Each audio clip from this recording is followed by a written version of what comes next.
Well, good early evening, ladies and gentlemen.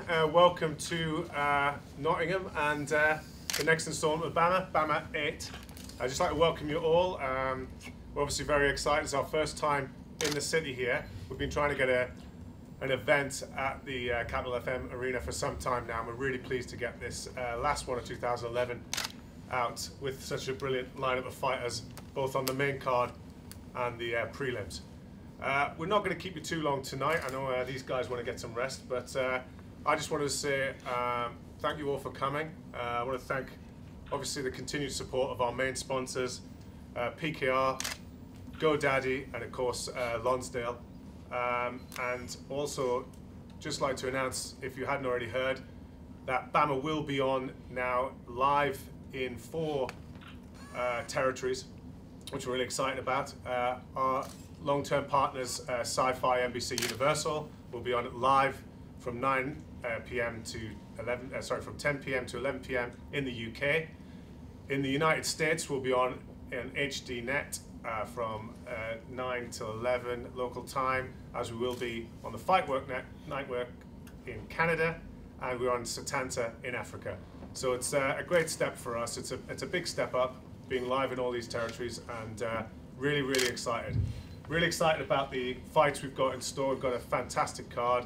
As you know, with BAMMA, we're trying to build event on event, and I think we've got a wonderful lineup thanks to the likes of Nays and Jude, our matchmaker, for putting this together. So, without hanging on too much, I'm just going to hand over to our fighters and get you some questions out to these guys, and then we'll get them rested up and look forward to seeing you tomorrow. Any questions? Michael Morgan, WHOATV. So question to you first of all, David. With so many titles vacant, have you got any plans, planned, which you want to share with us? I particularly like the idea of the tournament format. Hint, hint, hint. Yeah, it's clear we have got some titles vacant, but I think we've been careful not to do anything that's not legitimate and not worthy. So we've not just wanted to throw up title fights when we don't feel like they've been earned. So we have got some gaps there. I like the tournament idea. I think it's a difficult thing to pull off sometimes with the likes of injuries and everything else, and the fact that we're doing 5 to 6 events this year didn't really allow for us to do tournaments in Pacific weight categories. So at the moment we're just concentrating on legitimate fights with legitimate elimination contests, and I think every title bout we have is worth its weight. Okay, seeing as how I've got the mic, I'll just roll straight on to Jimmy Warhead. Jimmy, just wondering about your bollocks this time. Have you bought them? I bought my bollocks, man. My bollocks are sitting back there still. Mr. Turner, Craig Turner. My bollocks will be ready to go tomorrow night. So. Okay, just specifically on your bollocks and preparation. This obviously is a big step up for you. Would you say, in terms of your camp, that you've done anything different? I know it's the age-old question in terms of preparation, but this is like a huge step up for you. Absolutely. I mean, Joe poses a lot of problems. You know what I mean? He's a very well-rounded, experienced fighter. So I haven't really changed my training dramatically. I just trained more with a couple of certain guys. Matt Howard, Matt Wrecking Machine Howard, 10-0. He's very, very similar to Joe. I've been doing a lot of work with him. And the main thing really, just making sure, obviously I was 92 kilos for the Trig fight, got my weight down, and I'm twice as fit and twice as fast for this fight. So that's been my main thing, is to get fit and fast, and I've achieved that, and I'm looking forward to tomorrow, and my bollocks will be ready.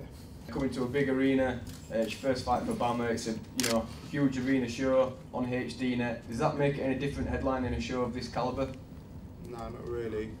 A cage is a cage, how I see it. Once you're in there, it's just you and your opponent and the ref, so it won't make no difference to me. Everything gets blocked out at the end of the day, so.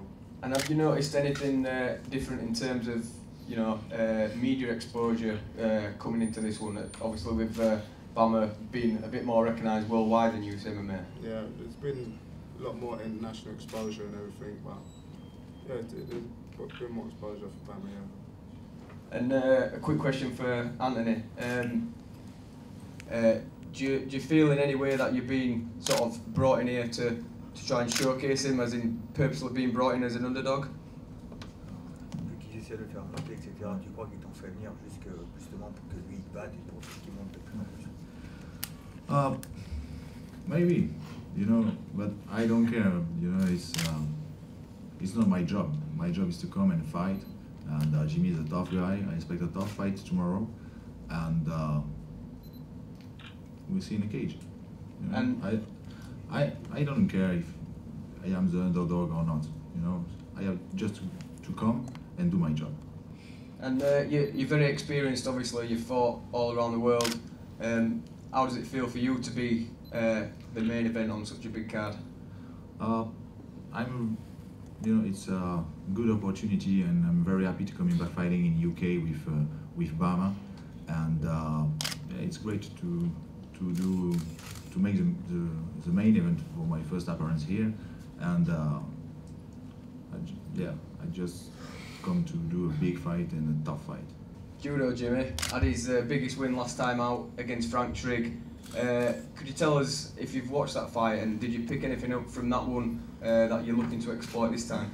Well, I did watch the fight. You know, there was a possibility of me being on that card that night, so I wanted to start getting familiar with the people, you know, the athletes, and you know, with me, that was going to be my first debut at 70. It didn't happen, unfortunately, but a fight later, I'm here and I get the opportunity.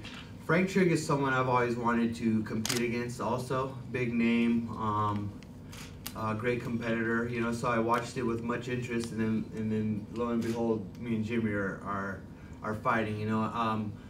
I watched as many fights as I can, of course, like we do in our camp. We're great at strategizing and breaking down fights and fighters.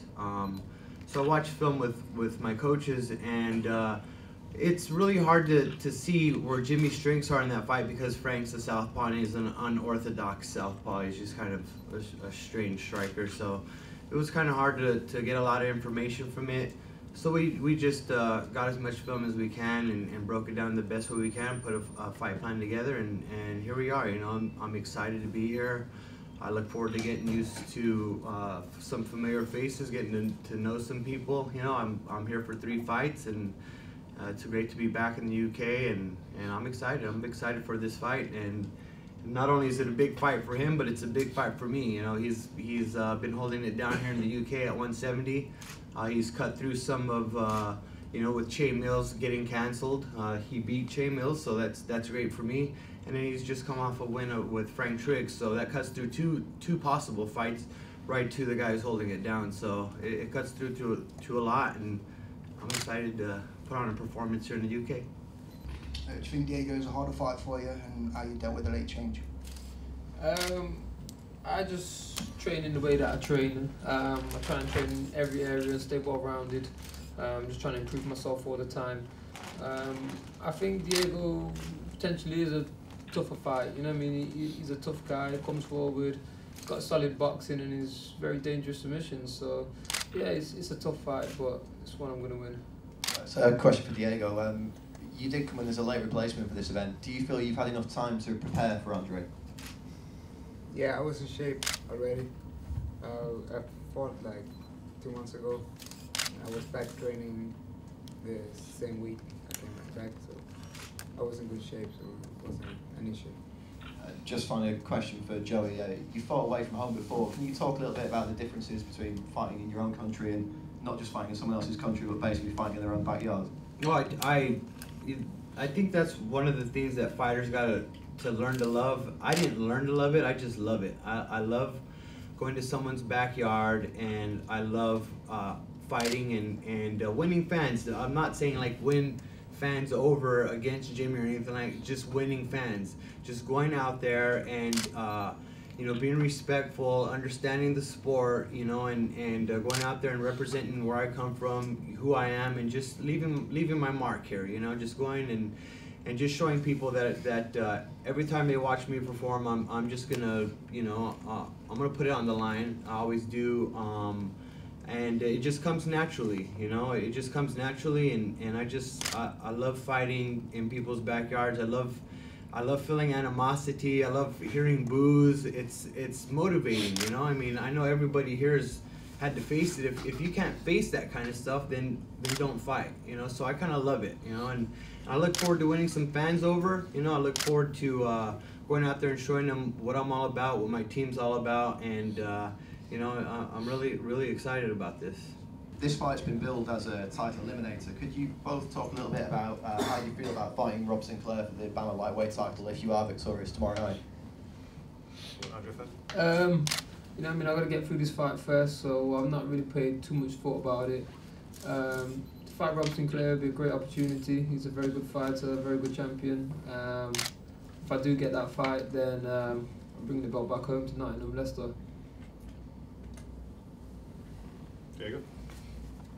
Yeah, I feel the same way. I just think about this fight right now. I haven't even thought about it. I haven't even seen him fight or anything. So take one fight at a time.